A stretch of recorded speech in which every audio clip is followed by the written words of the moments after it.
Olá, Revista de Sábado no ar, mais um episódio para vocês. Este é o de número 56, este é mais um conteúdo do canal do Vanucci aqui no YouTube. Aqui você tem informação, tem bastidores, números, análises, entrevistas, a história da TV e dicas do que assistir nas plataformas digitais. Este episódio da Revista de Sábado traz os seguintes assuntos. Record aposta alto na primeira temporada de Love Dance. Programa estreia neste domingo no lugar do futebol. SBT confirma as estreias do dorama Meu Amor das Estrelas e da novela Eternamente Apaixonados no período da tarde. Mas adia a estreia do Aqui Agora. Programa não tem data para entrar no ar. Logo mais, aqui na Revista de Sábado, um balanço das 2 primeiras semanas de Alô Você e de seu concorrente, o Balanço Geral. Vamos falar também sobre Vale Tudo e os preparativos para a estreia de Eta Mundo Melhor. Daqui a pouco, a Ana Giardini traz a sua avaliação para a série X-Pirito Sem Querer Querendo. E o Marco Costa tira do baú da TV a novela Locomotivas. O Valfredo Júnior entrevista a Gabi Cabrini no Giro do Val. Este episódio da Revista de Sábado só está começando. Então, já aproveita para dar o seu like, para hypar este vídeo, compartilhar com os amigos. Pode comentar à vontade, viu? E faça a sua inscrição aqui no canal do Vanucci. Ah, já sei. Já fiz minha inscrição, então tá bom. Convida lá um amigo que goste das notícias de televisão, que gosta dos bastidores da TV e do audiovisual, para vir aqui pro canal do Vanucci. A Record estreia neste domingo a primeira temporada de Love Dance, que terá a apresentação de Rafa Brits e de Felipe Andreoli. Marisa Hort será comentarista fixa. A direção da emissora apostou neste formato porque ele faz sucesso em vários países do mundo e atende o público familiar do domingo. O programa aposta em músicas famosas de todos os gêneros e em coreografias muito bonitas ali, bem elaboradas. Quem acompanhou, quem assistiu ali o material já pronto, acompanhou as gravações, garante que Love Dance está muito bonito, dinâmico e que gera torcida. Cada apresentação tem o seu cenário específico, né? O Felipe Andreoli disse que fez questão de não assistir ao programa, né, exibido em nenhuma parte do mundo, justamente para que pudesse colocar ali o estilo dele, né? O estilo dele e da Rafa. E detalhe, hein? Todas as versões no mundo são comandadas por apenas um apresentador. Casal, só aqui no Brasil. Love Dance vai ocupar a faixa das 6 da tarde após o Acerte ou Caia e antes do Domingo Espetacular.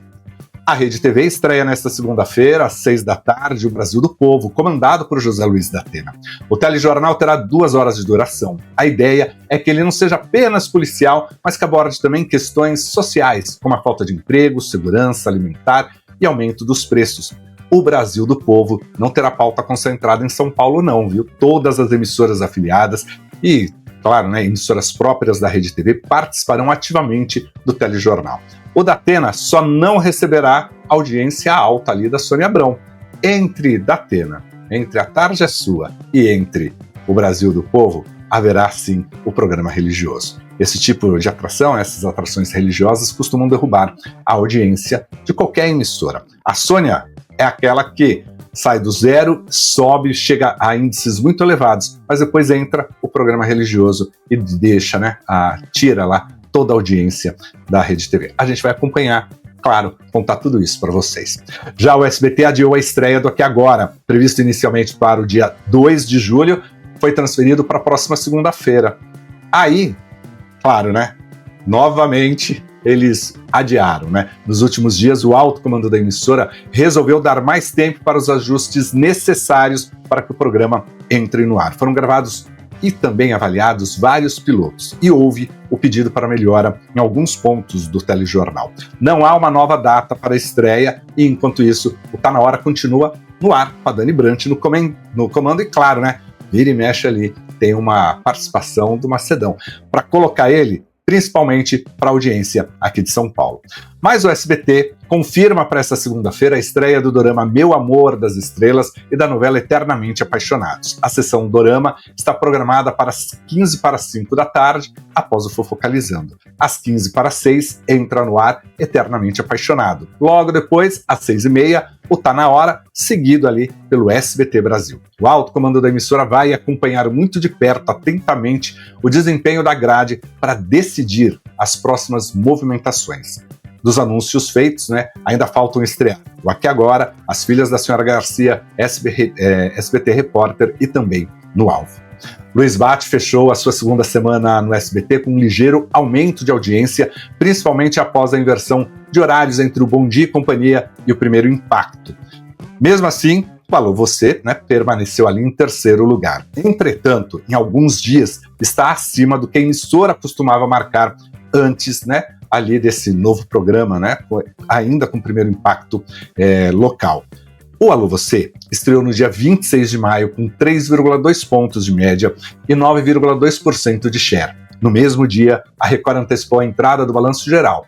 Na terça-feira, Bate fechou com 2,6% de média e 7% de share. Na quarta, subiu para 3 pontos e 9% de share. Na quinta, caiu para 2,4 pontos e 6,8% do público do horário.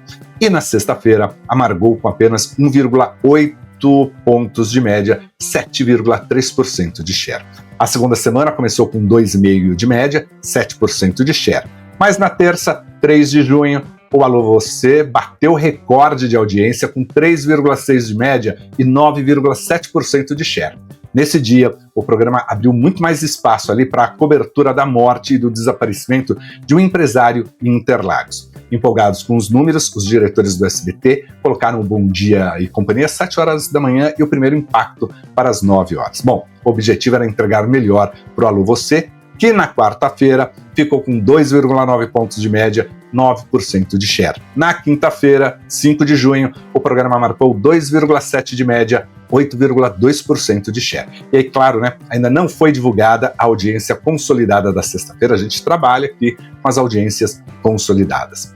A Record fez ajustes em sua grade de programação justamente para enfrentar a estreia do Bate no SBT. Hoje em dia ficou menor aqui em São Paulo, em algumas outras praças, e o Balanço Geral começou pouco antes do Alô Você. Na segunda-feira, 26 de maio, o jornalístico da Record marcou 5,6% de média, 15,1% de share. Na terça foi para 5,9 pontos e 16,7% do público. Na quarta, caiu para 5,4% de média, 15% de share. Na quinta, subiu para 6,5%, 17,3% de share. E na sexta-feira, ficou ali com 14,6% de share. Em sua segunda semana, com mais tempo no ar, o Balanço Geral marcou na segunda-feira 6,6 pontos de média, 17,5% do share. Na terça, o seu melhor desempenho, 6,9% de média e 17,8% de share. Na quarta, fechou com 6,2 pontos e 17,8% de share. E na quinta-feira, caiu para 5,9% de média, 16,2% do público do horário. O que se viu nos últimos dias foi uma disputa intensa entre o Balanço Geral e o Alô Você por detalhes dos mesmos assuntos. Por exemplo, na terça-feira, os dois programas ficaram quase que o tempo todo com a cobertura da morte do empresário lá em Interlagos. E isso se repetiu também na quarta-feira. Helicópteros quase que na mesma posição ali para mostrarem a mesma movimentação dos policiais e dos investigadores. E quando um chamava o repórter na delegacia ou no velório, o outro também cortava para o mesmo local. Aliás, era muito claro, Você via os depoimentos das pessoas, as mesmas pessoas, nas duas emissoras. Além disso, nos dois programas, as discussões, de várias possibilidades para a morte, várias teses, E ali surgiu de tudo, de tudo. O que é importante deixar bem claro aqui é que o SBT não demorou muito para tirar o Bom Dia e Companhia do meio de dois programas com pauta concentrada ali em crimes do dia a dia, O Alô Você também respondeu rápido ao que deu audiência. Aumentou, claro, a carga de jornalismo policial, diminuiu o entretenimento e as fofocas. Diante de todos esses movimentos, eu me pergunto, como ficou a determinação de Daniela Beirute para um jornalismo mais leve e com menos sensacionalismo e com menos repetição de imagens fortes? Na luta diária pela audiência, SBT e Record não economizaram atenção ao narrar os fatos, incluindo aí apresentadores e repórteres. Ou seja, uma coisa é a intenção, a outra é a realidade. O Bom Dia e Companhia fechou sua segunda semana em novo horário, mas sem grandes mudanças em sua audiência. Aliás, caiu, né? O infantil voltou no ar na segunda-feira, dia 26 de maio, marcou 2,1 de média, 7,5% de share. Na terça, caiu para 1,7%, 6,8% de share. Na quarta, subiu para 2,2% de média, 8,1% do público do horário. Na quinta-feira, caiu para 1,5% de média, 5,4% de share. E na sexta-feira, conquistou 1,8 pontos de média, 7,3% de share. O Bom Dia e Companhia abriu a segunda semana com 2 pontos de média e 7,3% de share. E na terça-feira, subiu para 2,6 pontos, 9,2% de share. Na quarta, entrou no ar mais cedo, às 7 da manhã. No novo horário, conquistou 1,3 pontos, 5,7% de share. Na quinta-feira, se manteve com 1,4% de média, 6,3% de share. O Bom Dia e Companhia é um programa artisticamente muito bem feito, muito bem realizado, com um bom gosto. Mas, infelizmente, o público não está à frente da TV neste horário. E vai demorar muito, viu, para a SBT conquistar essa plateia infantil de segunda a sexta-feira pelas suas manhãs. Oi, pessoal, ao meu lado, a mestra de cerimônias da nova programação da SBT. Chique, né? Eu achei muito chique você, Cartolano. Seguraram a beca, né? Você achou? Nossa, que isso. Eu sei que você vai muitas horas aí, você conseguiu dar boas risadas. Mas, Gabi, pra gente que gosta de TV, que respira TV, pode ficar 24 horas que a gente tá aqui, ó, feliz da vida. Eu gosto dessa ideia. Não é verdade? Vamos fazer essa maratona? Vamos lá, vamos embora. Como foi pra você que traz essa retomada do SBT Raiz estar à frente desse evento? Eu acho que a escolha de ter eu e o Cartolano lá é justamente isso. O Fofocalizando, ele faz parte do SBT Raiz. Sim. Foi o mestre Silvio Santos que criou esse produto, começou como Fofocando, depois virou Fofocalizando. Então eu acho muito bonito, não o velho, mas o Raiz também dá as boas-vindas para a novidade. Acho que é isso. E falar em novidade, vocês ganharam um troféu super cobiçado. Você viu? Precisamos falar. Aliás, obrigada, Vanucci. Obrigado, boa noite. O troféu imprensa, como que foi pra você que tá à frente da transição diariamente? Vocês passaram por altos e baixos, mas são queridos pelo público, não é verdade?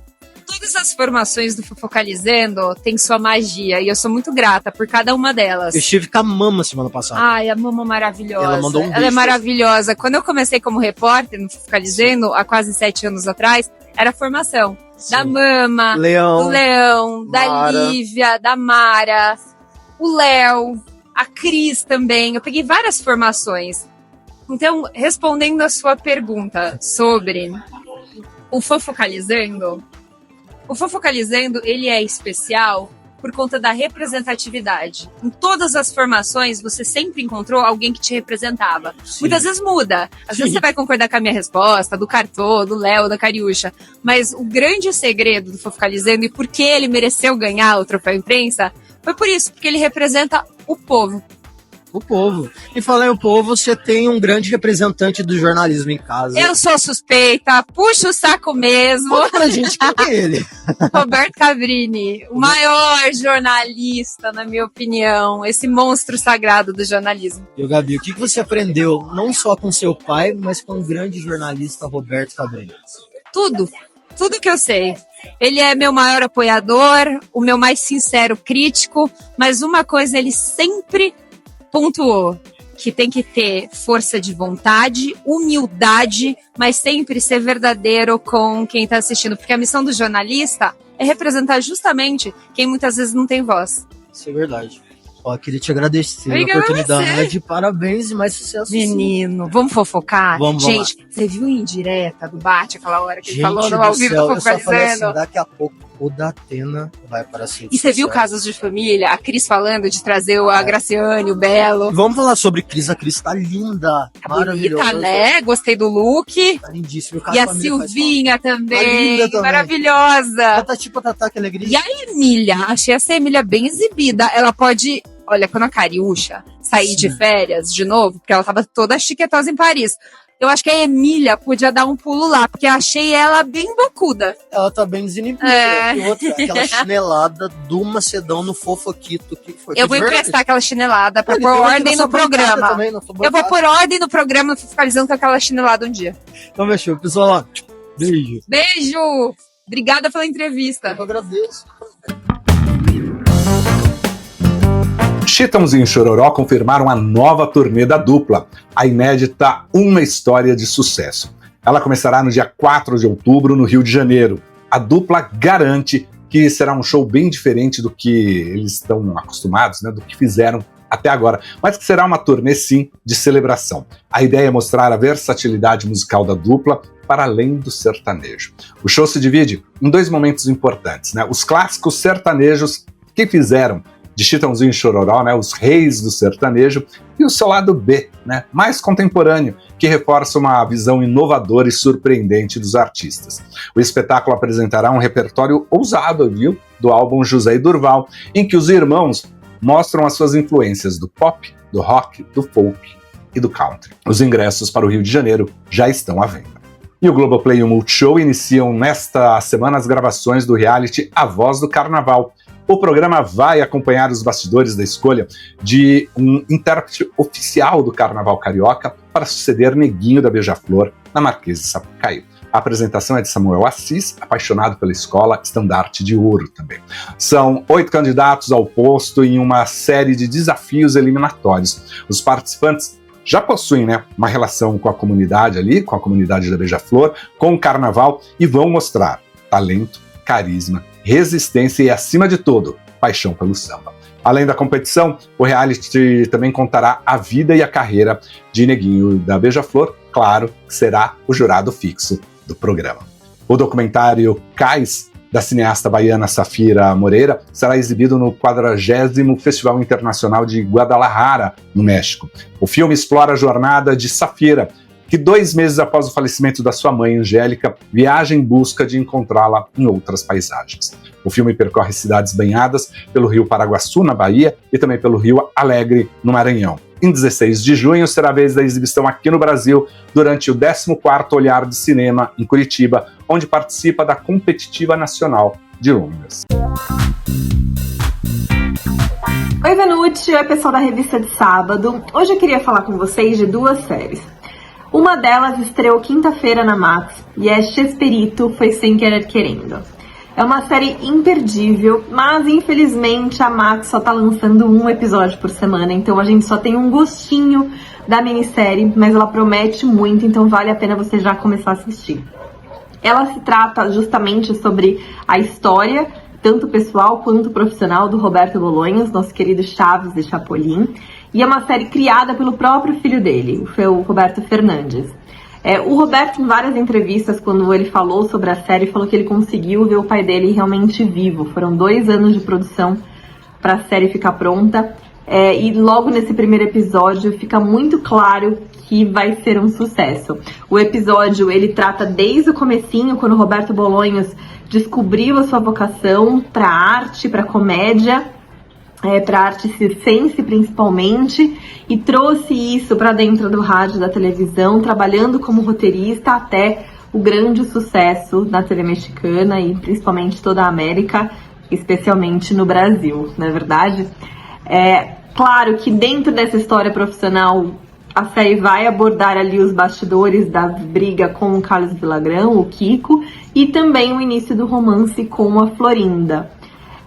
Claro, tem vários bastidores muito interessantes, e se você gosta de Chaves, gosta de Chapolin, só nas primeiras referências do primeiro episódio você já consegue entender muito sobre esse mundo do Chaves e de onde o Roberto Bolanhos trazia tantas dessas ideias e sua mente visionária para a comédia. Imperdível. Infelizmente a gente tem que esperar toda semana para assistir um episódio, mas eu garanto que vale a pena você já começar a assistir. Mas como final de semana tem bastante tempo pra gente assistir uma série, queria falar sobre Sereias, da Netflix. Ela estreou já faz mais ou menos umas 2, 3 semanas, continua no top 5, não mais nas primeiras posições, mas ela segue firme. E ela traz um elenco de muito peso. Temos Julianne Moore, Millie Alcock, Megan Fox e Kevin Bacon. A série é uma adaptação de uma peça de teatro e ela fala sobre uma assistente, a Simone, que trabalha para uma socialite nos Estados Unidos, naquelas big mansões à beira da praia, que é a Michaela Kell. A irmã de Simone cuida do pai, que já tem um começo de demência, pede ajuda da irmã e não consegue ter um retorno dela. Em um certo momento, ela surta e decide resgatar a irmã e acredita que a irmã está participando de uma espécie de culto, manipulação por essa socialite, Julianne Moore. A série se transforma numa grande bagunça nesse final de semana, onde a Devon, que é a personagem da Megan Fox, vai resgatar a Simone, a sua irmã, e tudo se transforma nesse grande feriado, final de semana importantíssimo para a família socialite. A série é muito bem escrita, existem muitos vai e vens na história, muitas reviravoltas que chega um momento até que você até pode se perder, por isso assista com atenção. Mas são 5 episódios, uma série gostosa de assistir, inesperada em muitos momentos, então não dou uma nota 5, de 0 a 5 para Sereias, mas um 3.8, um 4 vai ser um bom entretenimento para você assistir no seu final de semana. E ela é curtinha, tá bom? Um beijo! A novela Vale Tudo vai apostar muitas fichas no mistério de Odete Roitman. Trata-se do filho Leonardo, que vive numa casa distante com as sequelas de um grave acidente automobilístico. Todo mundo acha que ele está morto, mas a Odete paga a Anice para cuidar dele. Essa é considerada uma reviravolta na novela, uma vez que o personagem estava morto na trama original e só no final a Heleninha descobria ali que não foi ela a responsável pelo acidente, e sim a sua mãe, que sempre a acusou de estar na direção alcoolizada. Nos bastidores da dramaturgia da Globo, muitos acreditam que isso poderá atrair mais telespectadores para a novela, principalmente aqui em São Paulo. Vale Tudo marcou na segunda-feira, dia 2 de junho, 22,1 pontos de média, 36,4% de share. Na terça, fechou com 22,4% e 36,5% de share. Na quarta, caiu para 21,8 pontos e 35,4% do público. Na quinta-feira, entrou mais tarde. A Globo transmitiu Equador e Brasil às 8 da noite. Às 10 da noite, Vale Tudo ficou com apenas 19,5% de média, 35,6% de share. O jogo pelas eliminatórias da Copa foi muito bem, 29,6 pontos de média, 44,7% de share. E hoje no Baú da TV a gente vai falar de uma das novelas mais legais do horário das 19 horas da Rede Globo. Bom, tô falando de Locomotivas, trilha sonora nacional, trilha sonora internacional. Aliás, uma das trilhas sonoras mais vendidas de todos os tempos, e o preciosismo desse logo é algo absurdo. Eu amo, talvez seja o meu logo preferido de telenovela de todos os tempos, seja de Locomotivas. É bom demais esse corpinho aí. Bom, Locomotivas foi uma novela exibida pela Rede Globo em 168 capítulos de março a setembro de 1977, escrita por Cassiano Gabus Mendes, o grande Cassiano Gabus Mendes, substituindo Estúpido Cupido. Estúpido Cupido tinha sido um sucessão do horário das 19 horas da Globo, e a Globo resolveu apostar alto no horário com o nosso querido Cassiano Gabus Mendes. A novela não decepcionou, deu uma audiência média de 59 pontos, tinha picos de 70 pontos, enfim, foi um grande sucesso. Locomotivas não foi a primeira novela colorida da televisão brasileira, mas foi a primeira novela colorida integral do horário das 19 horas da Globo. Até então, Estúpido Cupido foi inteirinha preto e branco, menos o último capítulo. O último capítulo de Estúpido Cupido já tinha sido transmitido em cores, né? E Locomotivas já iniciou o horário totalmente em cores. Então, eles capricharam nos cenários, eles capricharam nas roupas, eles capricharam em tudo ali para que tudo parecesse muito colorido, muito alegre, muito festivo. Bom, contava a história de Kiki Blush, que era a personagem principal da novela, digamos assim. Ela tinha 3 filhos adotivos, a Fernanda, o Paulo e a Renata, e ela tinha uma filha biológica, que era a Milena. Bom, no passar da novela, a gente fica sabendo que a Fernanda, personagem da Lucélia Santos, não era filha adotiva da Kiki Blush, e sim era filha da Milena, que era personagem da Aracy Balabanian. Ocorre que, nos anos 70, era uma vergonha existir uma mulher solteira, mãe solteira. Então, a mãe da Milena, a Kiki, que era a Eva Todor, para contornar a situação, ela adotou, entre aspas, a personagem da Lucélia Santos, a Fernanda. No final da novela, quando a descoberta de que a Milena era a mãe da Fernanda, é uma cena linda, comovente, que vale a pena todo mundo que gosta de novela assistir. A Fernanda, ela é terrível, ela era a vilãzinha da história e ela faz de tudo para prejudicar a irmã. Então passa o tempo todo querendo afastá-la do Fábio, personagem do Valmor Chagas, por quem a Milena era apaixonada. Ela põe na cabeça que ela ama o Fábio, que ela quer casar com o Fábio, e faz de todas umas artimanhas ali para manter o Fábio ao lado dela. Bom, outra curiosidade bacana de Locomotivas é que a Tupi, na época, transmitia no mesmo horário uma novela chamada Éramos Seis, que a gente já conhece muito de outras versões, versão do SBT, versão da Globo, mas a versão de Éramos Seis do SBT ia muito bem, né? Só que a Tupi reconheceu que não tinha como competir com Locomotivas e lançou uma campanha nos jornais, na época, muito corajosa. A Tupi pôs assim: estamos mudando o horário de Éramos Seis para que você não perca as Locomotivas. Então eles mudam o horário de Éramos Seis, avisam isso para o público, e Éramos Seis manteve uma audiência fiel ali, mas Locomotivas realmente foi um arrasa-quarteirão. A Lucélia Santos, uma curiosidade, ela não era para ter sido a Fernanda, a vilã. Ela foi convidada para ser a Patrícia, que era outra moça boa da história. Mas como a novela anterior dela tinha sido Escrava Isaura e ela já fazia a mocinha, ela não quis, ela falou: não quero, eu quero fazer a vilã.